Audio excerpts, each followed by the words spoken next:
তুই আমার বাপের কাছে বিচার দিছস, আমি সেটা কিছু মনে করি নাই, কিন্তু আজ ওর সাথে যা করছস আর কোনো ক্ষমা নাই যদি ও তোরে ক্ষমা না করে। বাপচা আমাকে তুমি ক্ষমা করো নিতু। স্যার, আপনি আমার কাছে ক্ষমা চাইবেন না। সে আমার সঙ্গে যা যা ব্যবহার করেন তাতে আপনি কেন? আপনার জায়গায় অন্য যে কেউ থাকলে এই কথাটা বলাই স্বাভাবিক। আপনার সঙ্গে যা ব্যবহার হয়েছে তার জন্য আমি আপনার কাছে ক্ষমা চাইছি।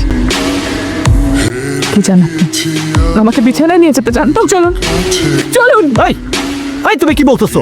তোমারা যদি বিছানায় নিতে চাইতাম তাহলে প্রথম যেদিন দেখছি সেদিনই নিতে পারতাম। নিজে যা সব করতেছি সব তোমার জন্য করতেছি, কারণ আমি তোমার ফুলের মতো ভালোবাসি। কিন্তু আমি তো আপনাকে ভালোবাসি। আমি কিন্তু রাস্তার মেয়েও আপনাকে ভালোবাসতে পারবে না।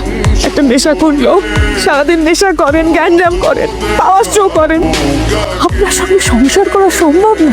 আপনি আপনার পাওয়ার শো করে আমাকে বিয়েও করতে পারবেন, কিন্তু সেই সংসারটা হবে ভয়ের সংসার।